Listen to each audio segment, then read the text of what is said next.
Hearing anything decent.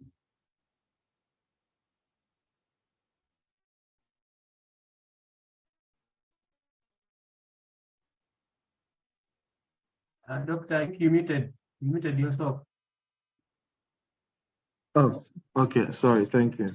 So yeah, so I said for sparse matrices, you usually have examples like this where you have huge matrices where there are very few non-zero entries, and the rest of the matrix has a lot of zero entries. So in this particular case, you can see this is a classical example of how a sparse matrix looks like. And some of them are coming from as a result of, for instance, if you solve a partial differential equation and you discretize it by discretization, then you come to these kind of matrices that we usually use for. Also, then you have to find this kind of solve for U when you are given this A and then B parts as well. So this is the idea. Of course, they arise in other types of several other areas. If you have large networks as well for traffic flows or for hydraulic or electrical problems, you always end up with several zero components, several zero entries, and very few non-zero entries as well. So I'll show you, when I'm done, I'll show you an example in MATLAB how you can see or you can visualize matrices using and see some of these sparse matrices, and just for you to see how they look like. Okay, so the other one which I spoke about was the dense matrix, right?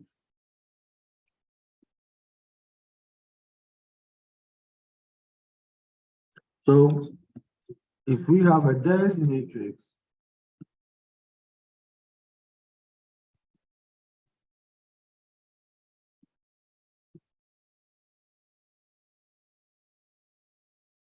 so for a dense matrix, we define it as if the matrix has, right? If the matrix is dense, then it's what we mean by we can have row-wise dense or column-wise dense, right? Column-wise dense. So whatever dense type we have, if there are no zeros, right? Zeros between two non-zero entries. So this is a definition.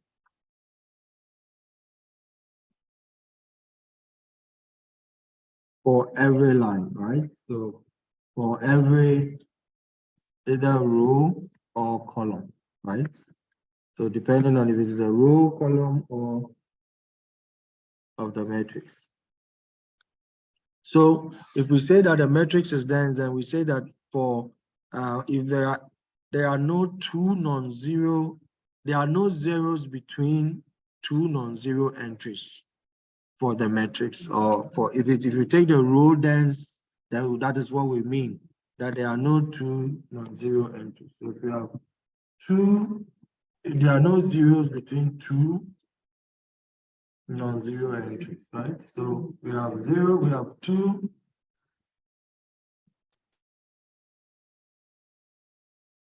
2, 1, 0, 1, 1, something like that. Then we have 0, 1, 0, 2, 1, 0, 1, 1, and so on. So in general, the dense matrices, as the name implies, means that there are very few zero entries for dense matrices.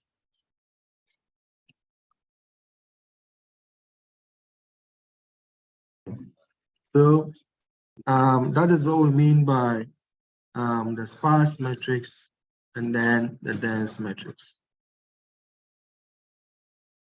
Okay, so to solve systems AU is equal to B or AX is equal to B, we need to think of what are some of the things that we can talk about. So in this course, for the direct methods, which I call A, for the direct methods,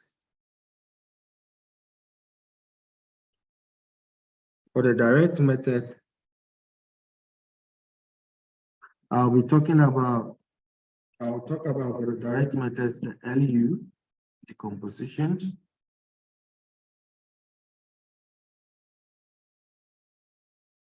Then I'll talk about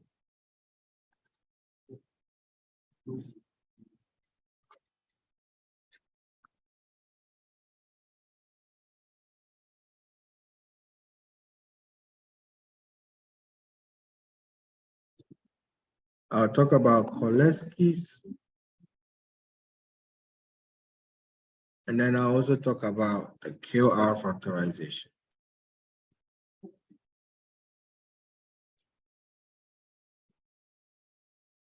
So I'll give you information on these these kind of direct methods. Then after, so for B, which is the iterative methods,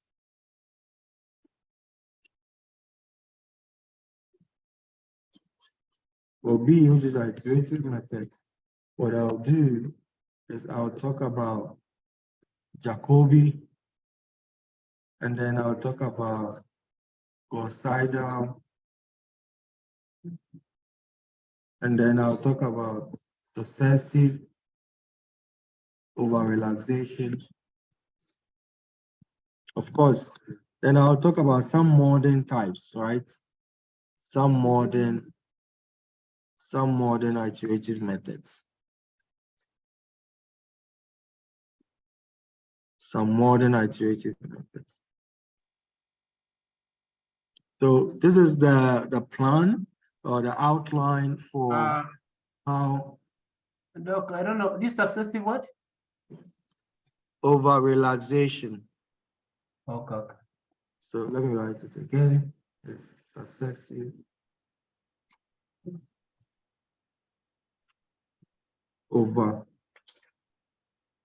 over-relaxation.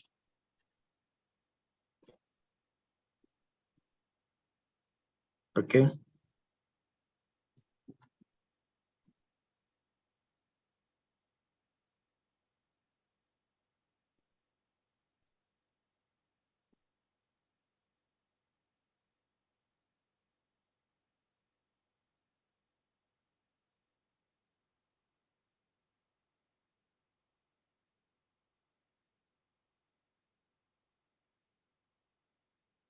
Okay, so we have the direct methods, the iterative methods, and this is the plan, how I hope that I'll discuss these two main types of methods.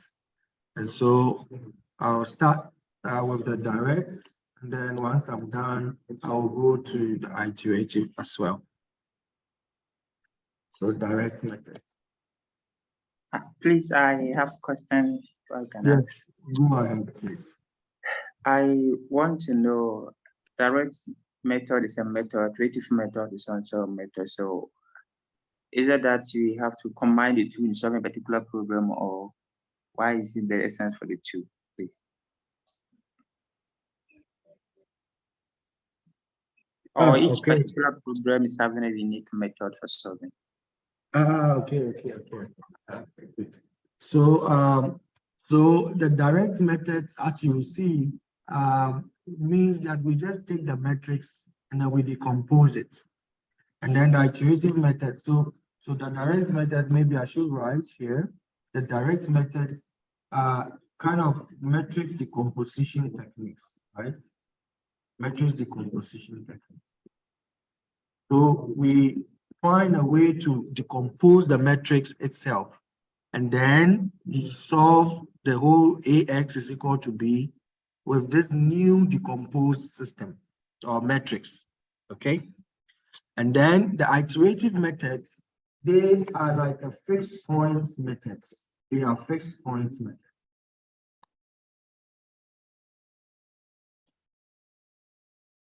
So that's the main difference between these two. So, and this is why I spoke about the Newton's method last time, and I spoke about the fixed points the other time, for you to understand what the fixed point method is. So usually, if we say a fixed point method, then you expect that we can write it as x is equal to tx plus some c, or maybe there's no c, we don't know. So in the end, you say you have some x and n minus 1. And this is what we did for something like Newton's method, where you start xn and then you compute you have plus 1, sorry. No, it's minus 1. It's minus 1. So you start with xn, and then you have xn minus 1, then you go to n plus 1, and so forth and so on. So this is the main advantage, or this is the main thing, the difference between these two methods. I hope this is clear. This explains this idea as well. Yes, thank you. Of course, the main reason why these methods are coming up, because if you want to solve a simple system of equation, maybe before I go to direct, for many years, what we know about how to solve ax is equal to b has been, let's start from simple Kramer, right? I'm sure you know of Kramer's rule. So if we want to solve ax is equal to b, right, then for many years, we all know what the Kramer's rule looks like. How can you solve ax is equal to b using Kramer's rule? So Kramer's rule simply says, if you want to find x, then what you do is find the determinant, which is what I gave you as an exercise last week. Find the determinant of ai, and then over the determinant of a, right, where I is 1 to n, and this corresponds to the columns, right? Replacing the ith column with the right hand side, B, right? So where I corresponds to, right, replacing the ith column, the ith column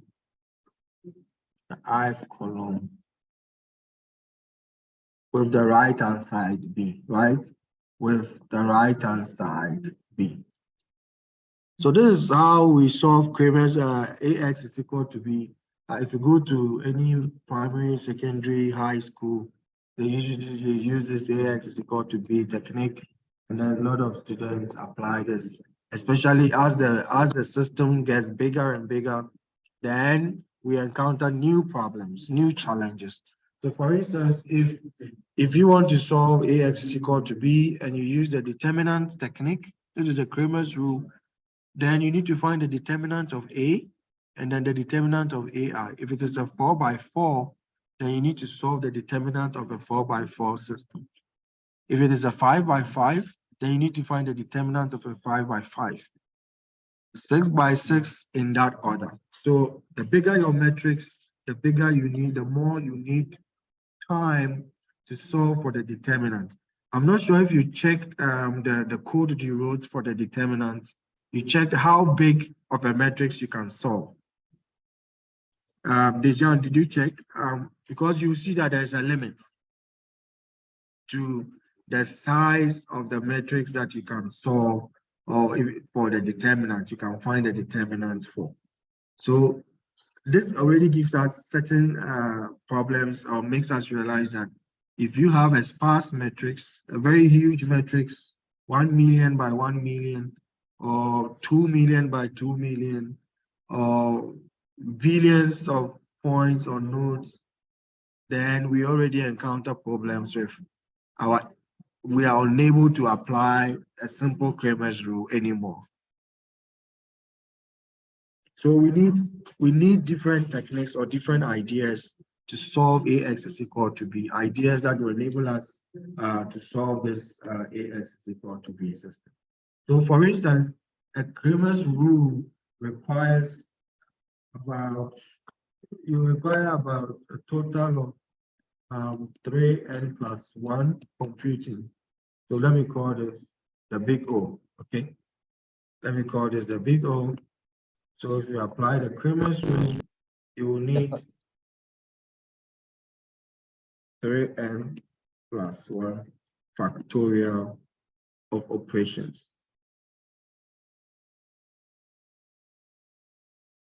The order of convergency or something. Is that? The operation number just consider as the order of convergency, or it is not iterative.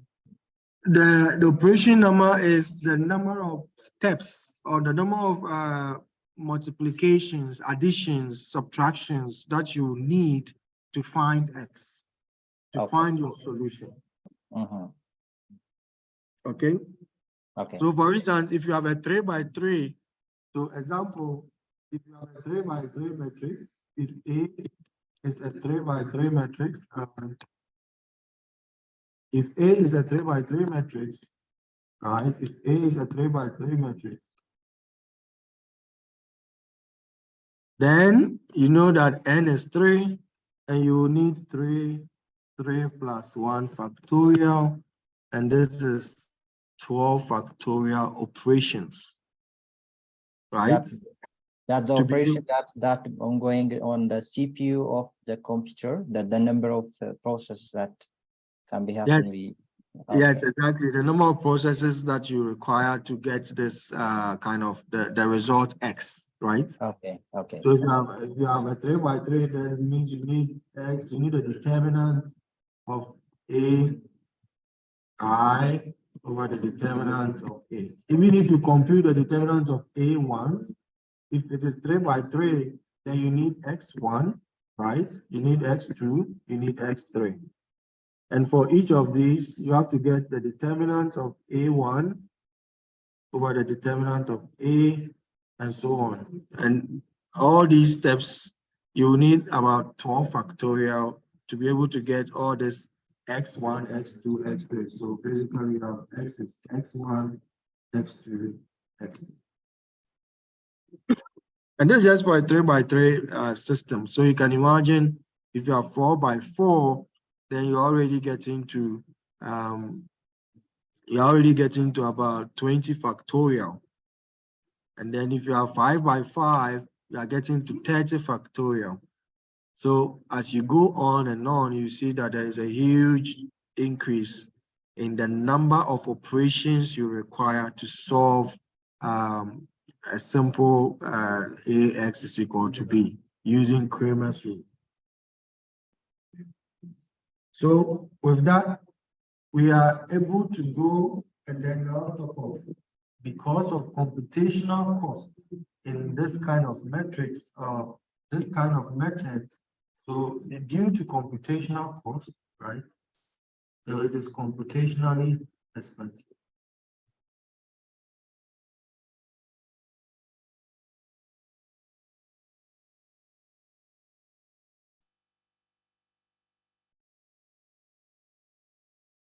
So there are many methods.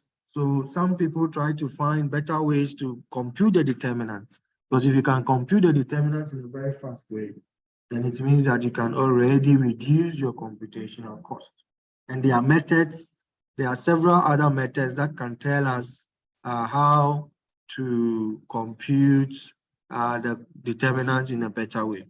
So for instance, in your exercise of computing the determinants, you can compare your algorithms. We can compare the algorithms by using the tick and the talk, and then we can see whose algorithm runs faster, right? It gives us an idea of the computational cost already. Okay. So now I come back to the direct method again. So direct method.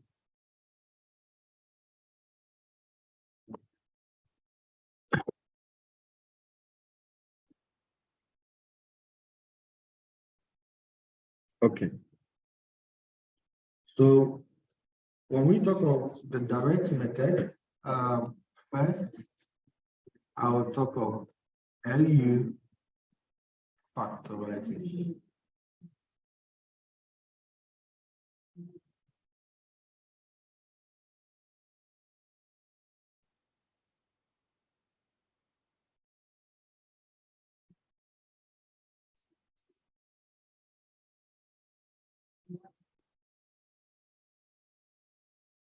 A minute.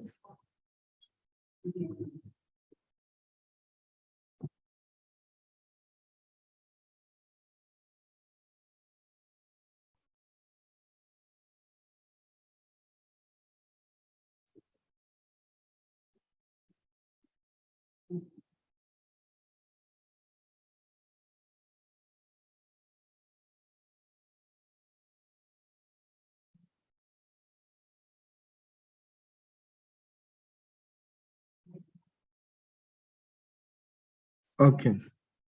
So if we have a matrix, okay, if we take a matrix A, which is n by n, then we assume that there's a suitable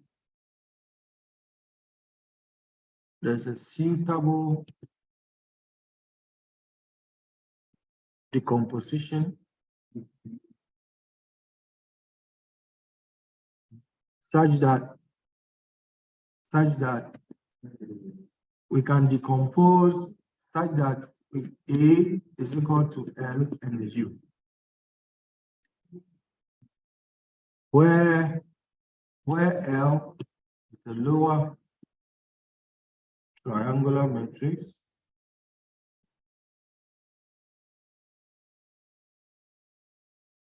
and U is an upper triangular matrix. So the LU factorization just says if you take a square matrix n by n, then we assume that we can decompose this matrix A such that your A consists of a lower triangular matrix and an upper triangular matrix. And this is the bottleneck, or this is the main thing about this LU decomposition. So of course, the issue is how do we derive the L and how do we derive the U? Okay, so some things that we should talk about is that we should first we'll consider, okay, we will consider that we will consider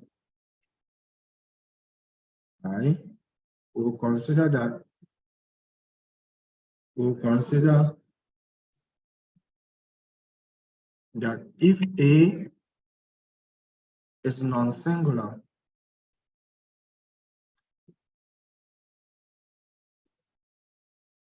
so are both L and U, right? If your matrix is non-singular, maybe I should underline non-singular so that we can, if you have a problem, we can discuss this as well. So if you have a non-singular matrix A, then your decomposition L and U are both non-singular. Of course, L and U are both matrices. This is what you should also know. You should notice that I said they are both matrices, right? Both of them are matrices. And this is exactly what we mean. So what we have then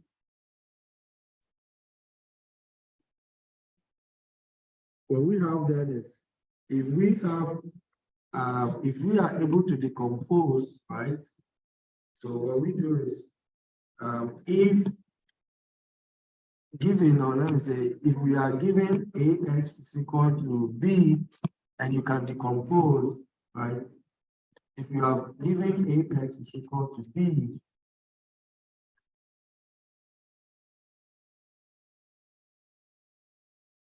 then the LU decomposition, right? The LU decomposition yields, then we can replace our A x to be LU, and then we have x, right? So exactly this is what all we do. We replace our AX with our A with LU, and this is equal to B. So technically now we have LUX is equal to B. Of course, L and U are both known, right? So to solve such a system, to solve such a matrix, to solve this, what you can do is to say that let Y be equal to U, or let me say let UX, right? Let UX be equal to Y. Then we can substitute, right? Then we can solve Ly is equal to B as equation 2.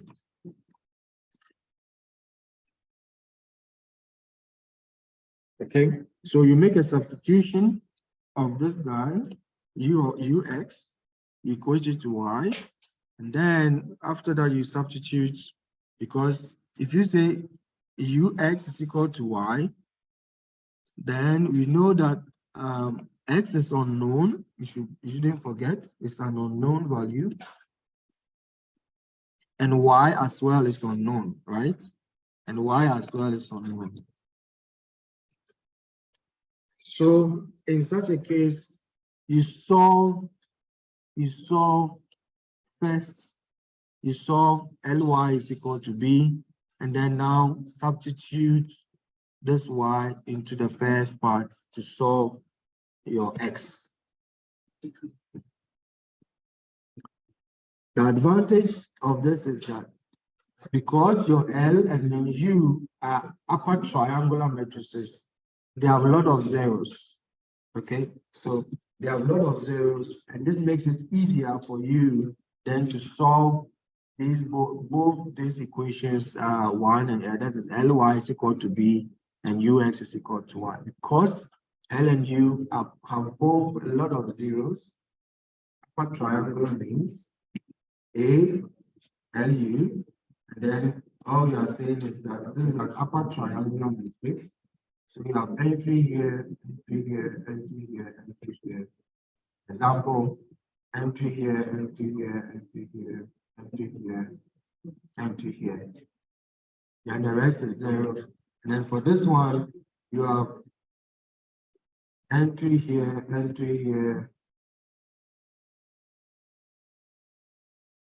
entry here, entry here.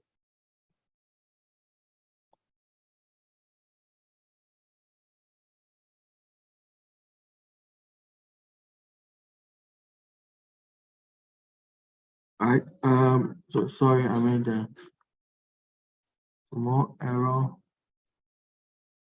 So the lower one, sorry.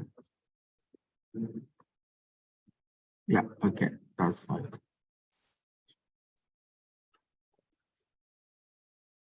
So here we have 0, 0, 0. I'm gonna write it wrong. 0, 0. This is actually the lower. I made a mistake. So then you have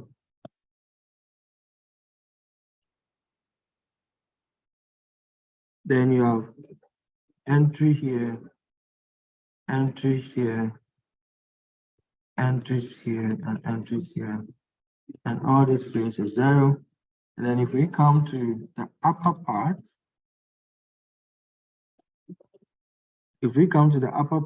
then we have entries on the leading diagonal and zeros where the lower ones, 0,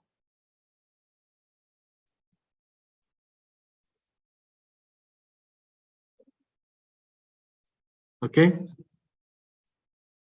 So this is how the matrix, the L and then the U looks like. So let me put this one. So this is 0, 0, 0, 0, 0. Okay. So this is how your L and then your U looks like.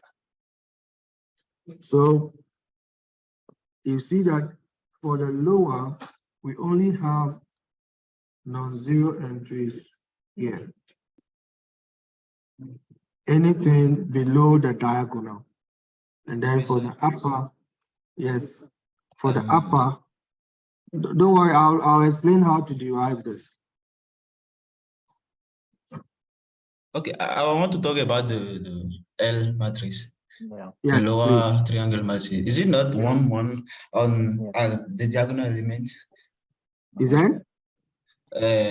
On the diagonal of L matrix.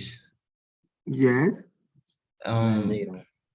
Yeah, the diagonal element are 1, 1, I think, instead of 0, 0, 0. Because For the L, lower matrix, yeah, you said it is 1, 1, 1. yeah. Yes, Because yes. if we try to compute the determinant of this matrix, normally we should find that equal to 0 in this case.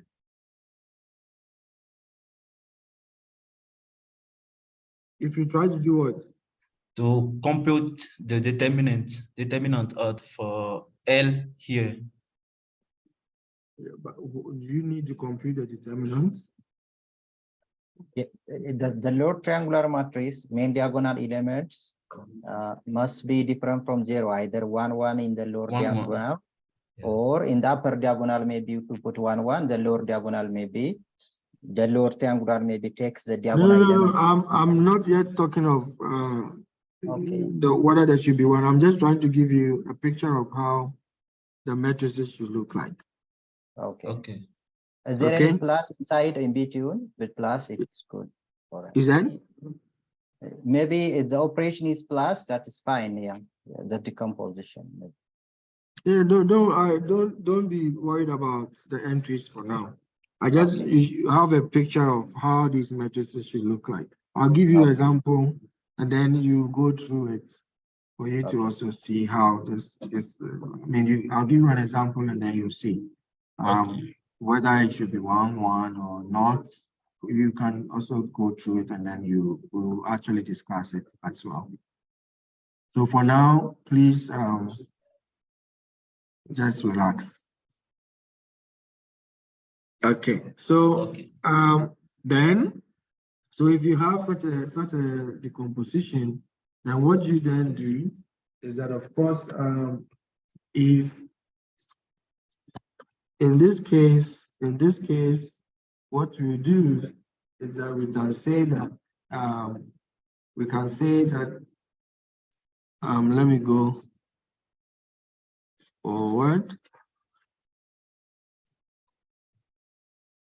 That we can write this in a very elegant way. With that, we said you start with Ly is equal to B, right? And after that, you do Ux is equal to Y. So what you can do is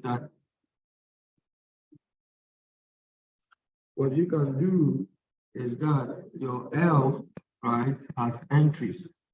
And let's call these entries L11 and so on. Let's just call them L11. Okay. Of course, I mean, okay, maybe this is what you mean. You mean that I should put something here.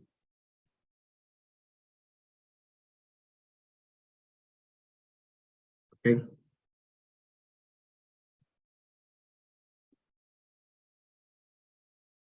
Maybe this is what you mean. So let me do it like that, and then we'll discuss it. All right, so you can have this L11 L to 1 and so on. And then your U as well, you can have U11 and so on. Okay, so you can write this in a nicer way where you have Y1 to be given by 1 over L11 for V1. And then your Yi is given by 1 over, okay, then I see now what it is. I minus 1 sum J1 Lij Yj for I through to N. Okay, so this is the L has the diagonals. So these two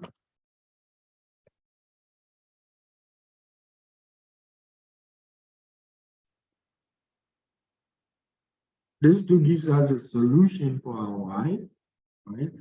Which is what we need to solve. We need to solve for X. And so to solve for X, what we'll do is then now we solve our Xn to be 1 over UNN Yn. So this is, and then our Xi to be 1 over UII of Yi N Ji plus 1 Uij Xj In minus 1 up to 1.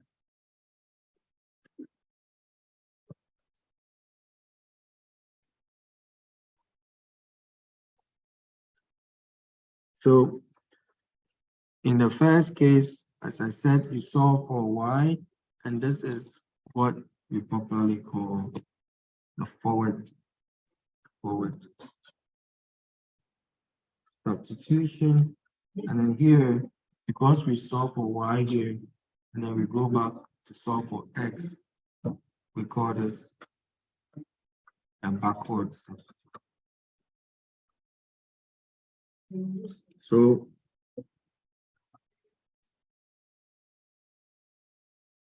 once you do that, then you'll be able to come to a solution for X using this method of forward and backward substitution, or the LU decomposition.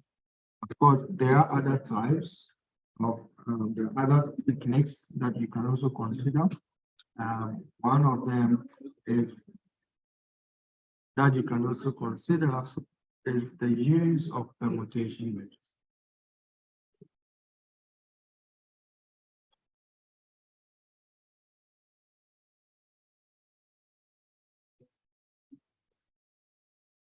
Okay, so permutation matrix, if you say P, then if we say a permutation matrix, then maybe I should write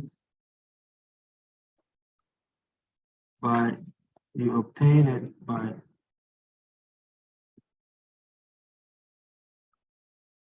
it's obtained by rearrangement of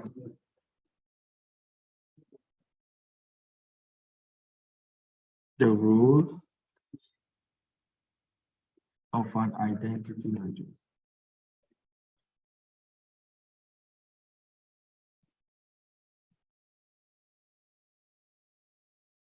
So example, E is equal to 1, 0, 0, 0, 0, 1, 0, 1. So the identity matrix I is given by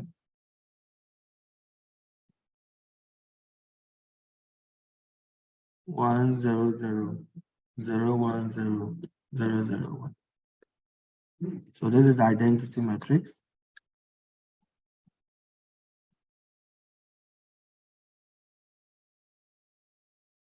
And then this is the permutation matrix.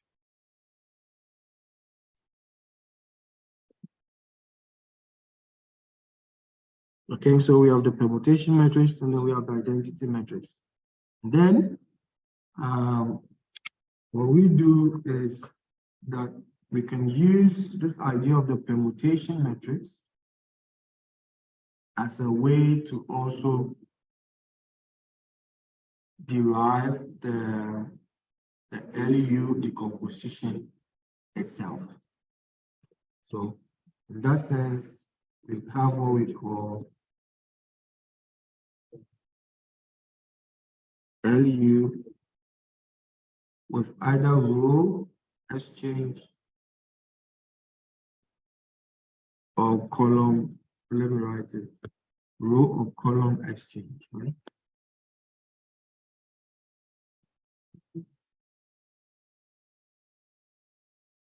Exchange.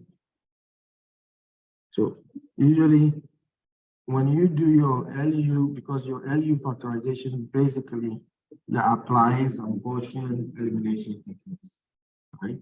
So the main tool for the LU decomposition is what we call the Gaussian elimination.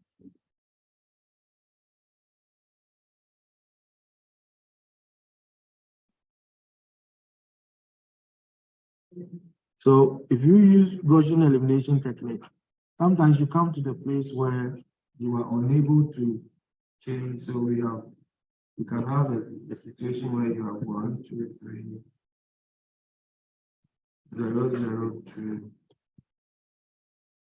0, 1, right? You can come to a situation where you have such a matrix. Then in that case, you can do a row exchange, right? You can do a row exchange so that you have 1, 2, 3, and you have 0, 1, 3, and 0, 0.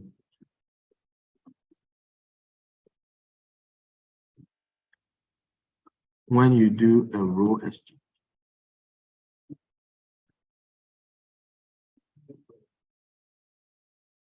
A row exchange. So by row exchange, you have a 1, 2, 3 matrix. And now you swap this and this back. Because the Gaussian elimination, you are applying this idea that you need to divide by some numerical value. So in this case, if you cannot divide, where your division gives you it's not possible that you are dividing by 0, then it's possible that you can change the rows, or even sometimes you can even swap the columns, if that is what is possible, just so that you are able to avoid division by 0, right? So here we do it to avoid division by 0.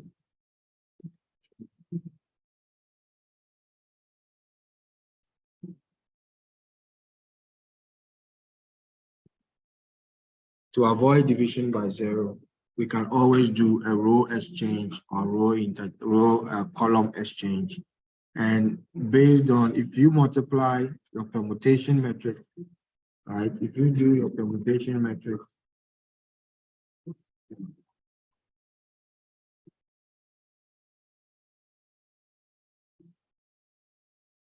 if you do a permutation matrix and A, right, this gives you a row exchange.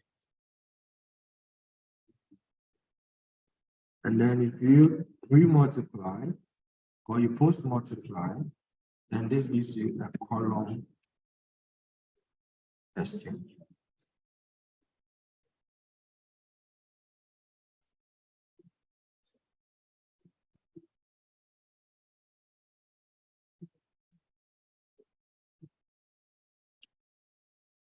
So in the end, if you apply row exchange or column exchange, you'll be able to still use the idea of permutation matrix and still come to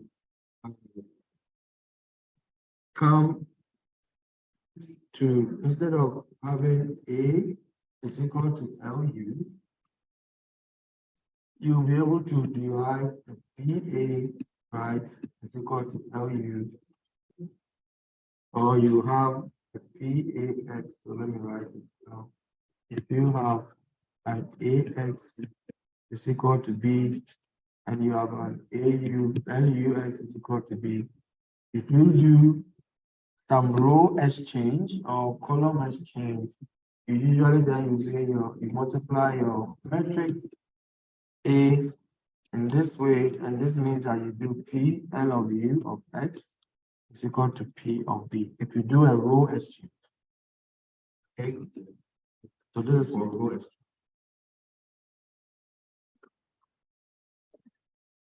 Then you are able to change the rows of both A and as well as the B part of this part and this part.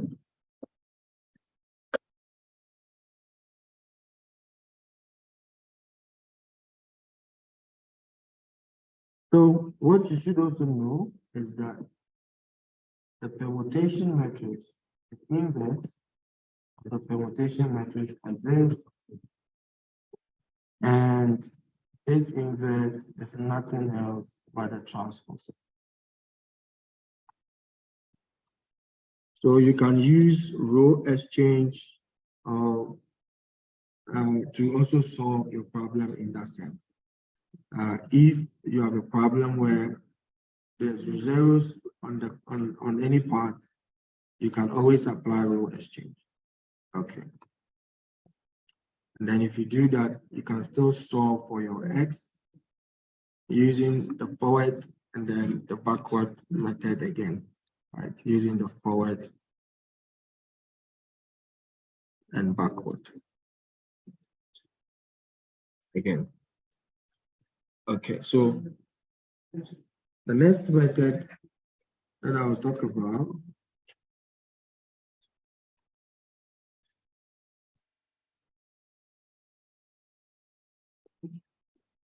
that I'm going to talk about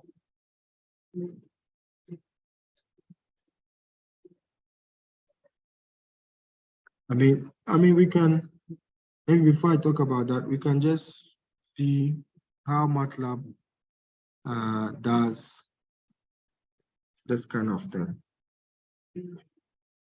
Okay, so I hope you can see the MATLAB screen.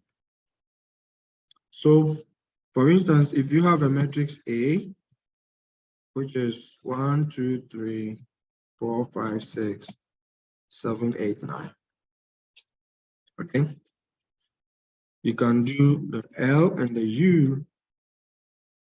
You find the LU of the matrix A. If you find it, then you see you have an L. And this L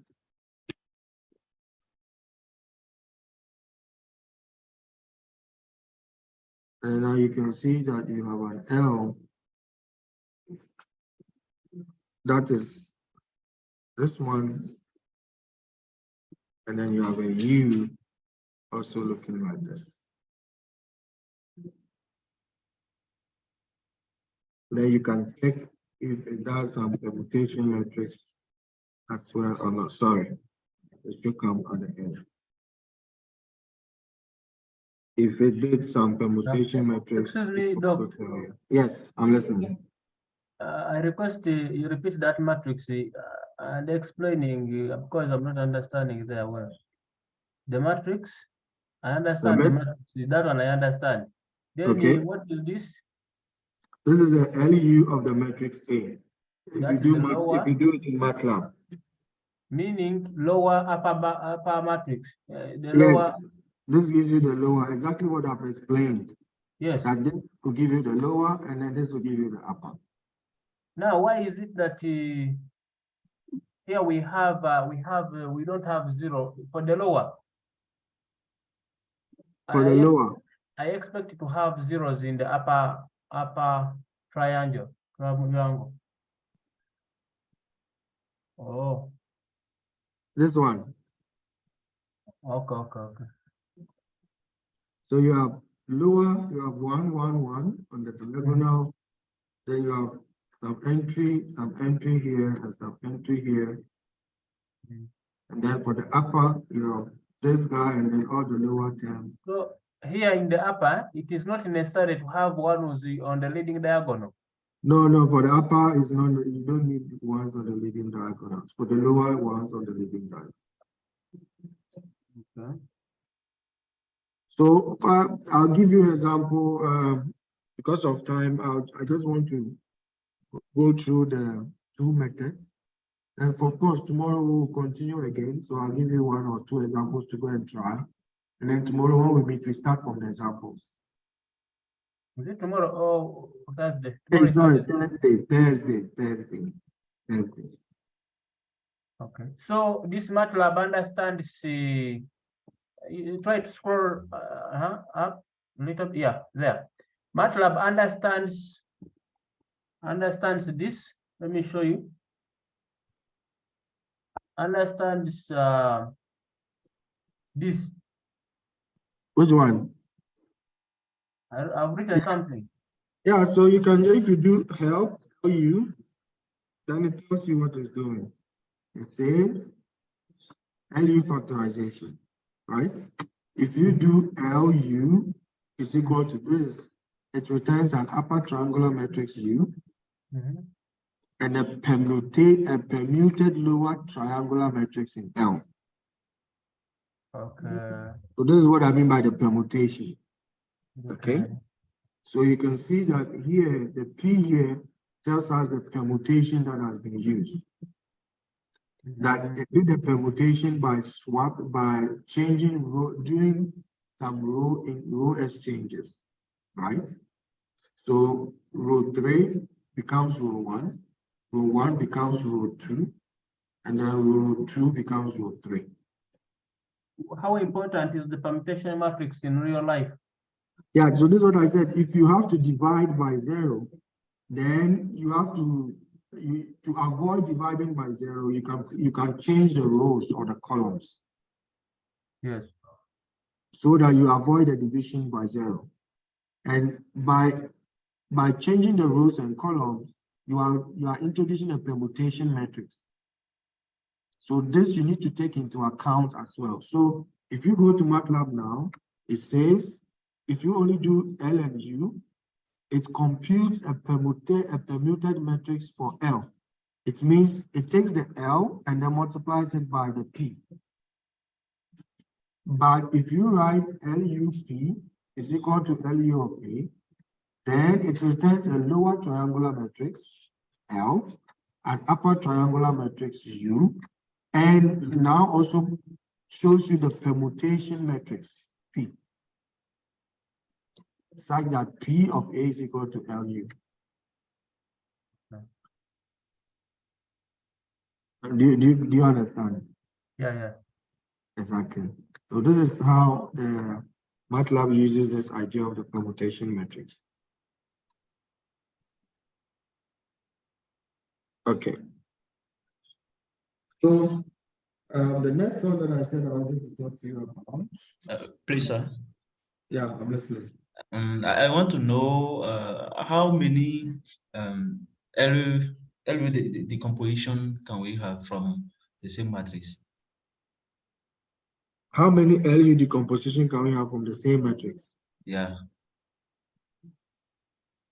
You can have only one. Only one, okay. It cannot be more than one. So it's a unique decomposition. Okay, because here when we don't specify the P, yeah, we get another so decomposition. So if you don't specify, okay, so I annotate here. So this is what I said. If you do A is equal to LU, it's straightforward. This is for MATLAB. This is how MATLAB computes it. If you go to Octane, it's not the same. Okay. So if you can decompose A such that you have LU, you are fine. Okay.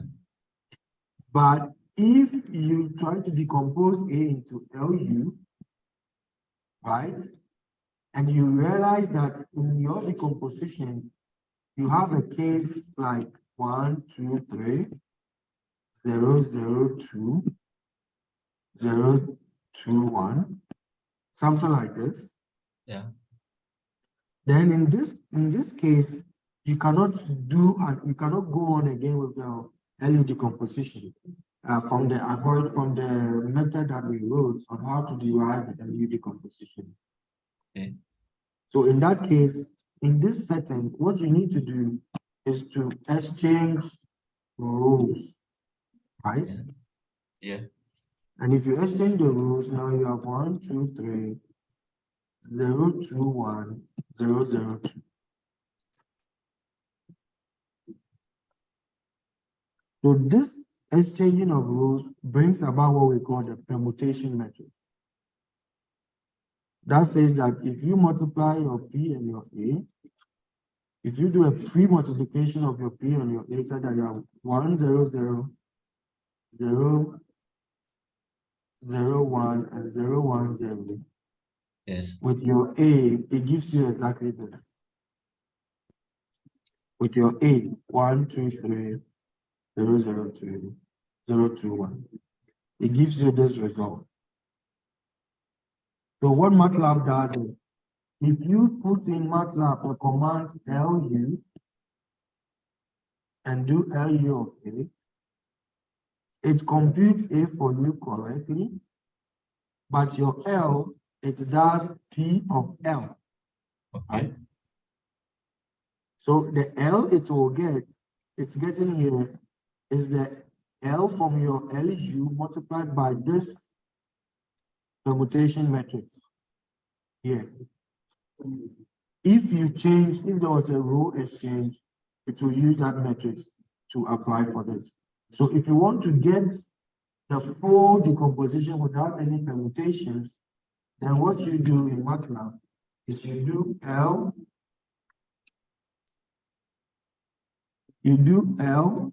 U, P, and then you do LU of A.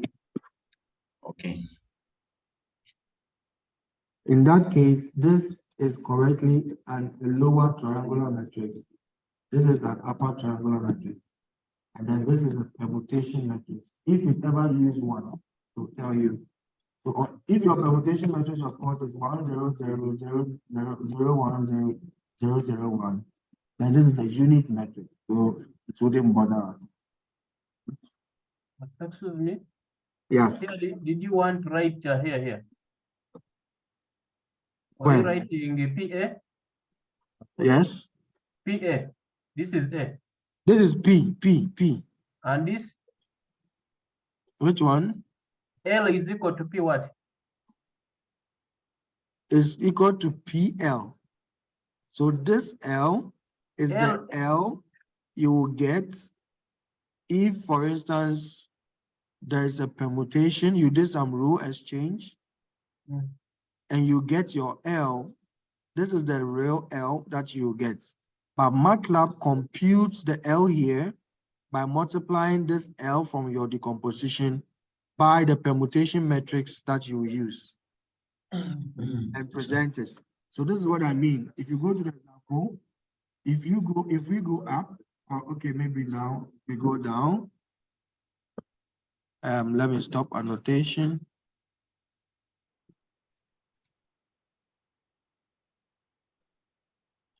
Okay, so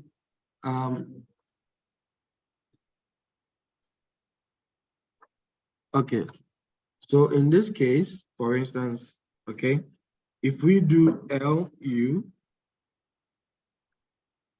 and we put LU of A, you see that we have an L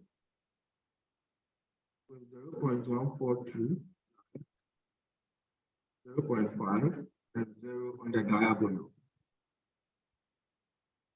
Right? And this is exactly what you said, that it doesn't look correct.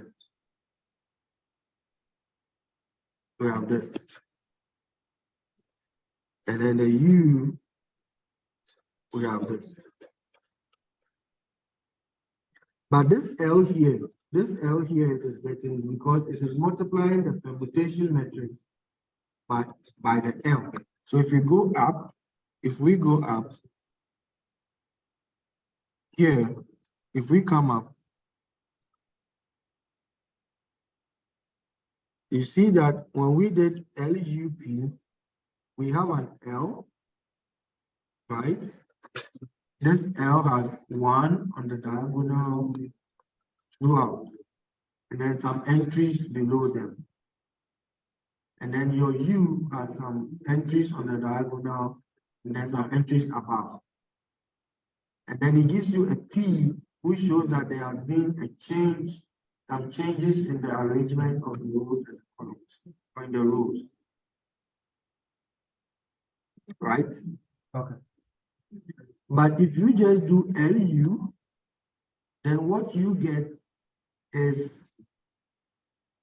there is no P, but the P, the L here, you see, is not the same as the L here. Right? Okay.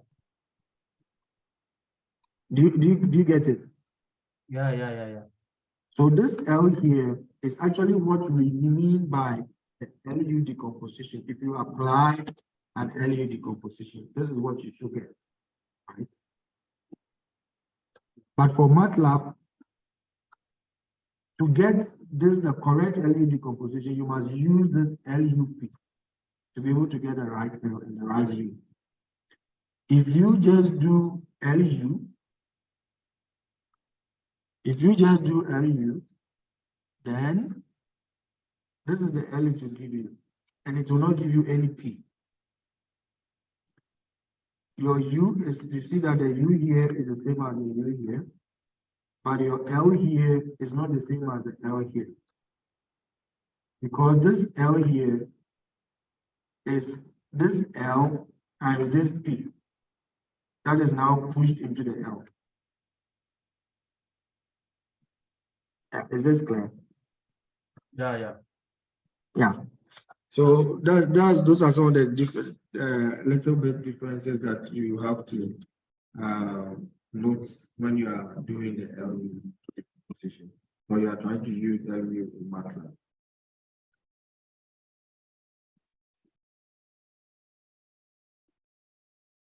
Okay, can we go on now?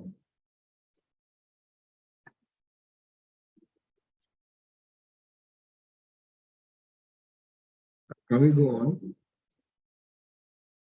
Yes, sir. Yeah. Okay. So I'll go back to my whiteboard. So that's something for you on the computing side. If you are doing anything, that's something for you to note. So in MATLAB, you can do L, U, P, and you do LU of A, or you can do L, U, and you have LU of A. So these are two commands in MATLAB that you have to try as well to see what is happening whenever you try to do an LU decomposition in MATLAB. Okay, so in the next step, what I'm going to discuss is what is popularly called the Koleski's method. So for that, I'll talk about some properties. So here, we'll talk about Koleski.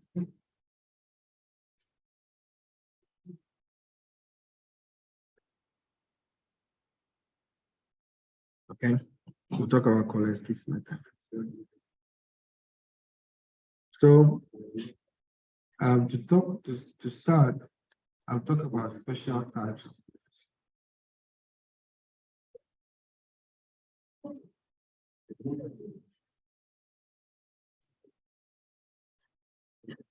Okay, so we'll talk about what we mean by A. If we have a matrix A, which is at n by n, we say that It is strictly diagonally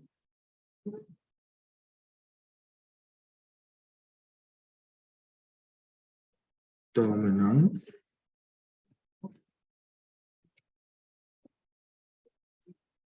when the sums, the absolute value of the diagonal is greater than the sum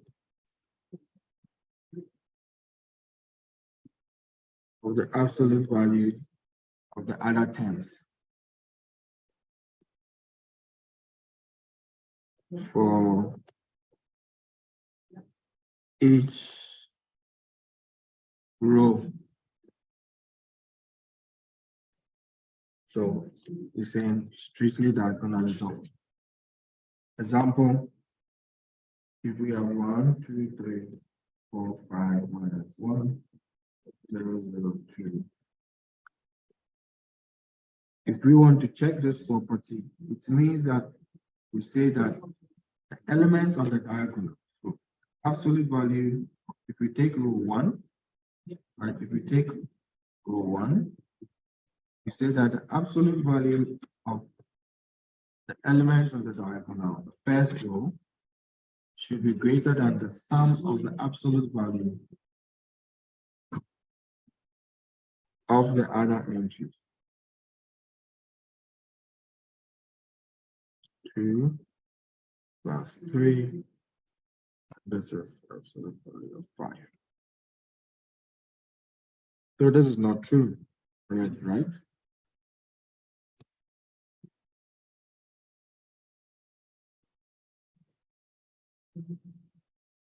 Of course, we just need only one of them to be false, and then we say that it is not strictly diagonally dominant. So if you take the second row, in some cases you may have to check. If you take the second row, then you say that absolute value of 5 should be greater than the sum of the other entries, right? Strictly diagonally dominant. Also not true. And finally, the absolute value of 2 should be greater than the sum of the other entries.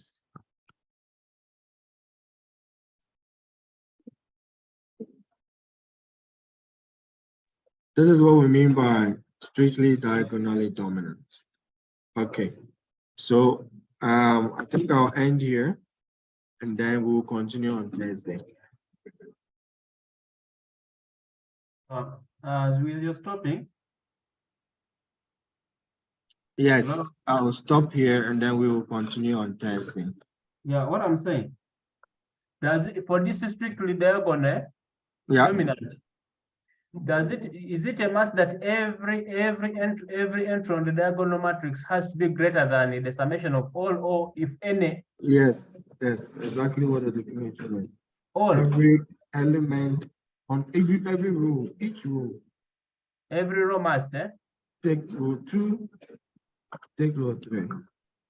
So if you test only one row, if you test only one row and it is maybe greater and the rest are not, it is not. Yeah, every row must satisfy that condition. If not, it is not. Okay.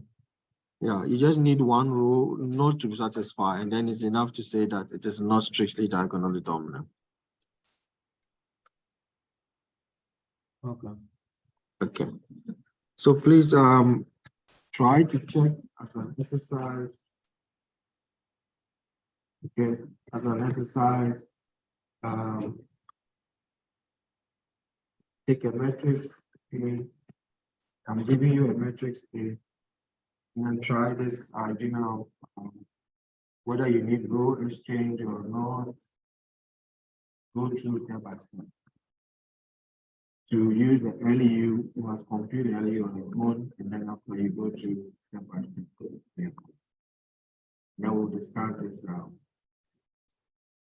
And I didn't clearly get you, sir. I said that I'm giving you a matrix 1, 2 minus 1, 2, 4, 0, 0, 1, and then consider minus 1. The minus 1 is 4.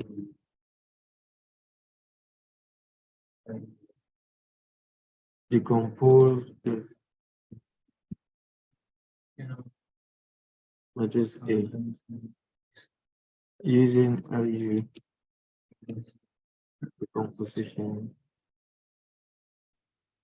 and determine if you will need row exchange or not.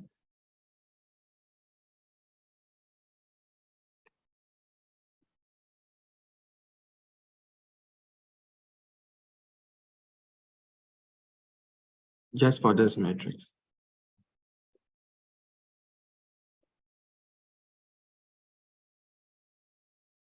Then consider the right hand side, minus 1, 3, 2. And solve AX is equal to B.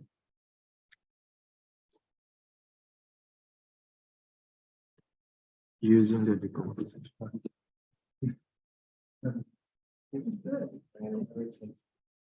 Okay.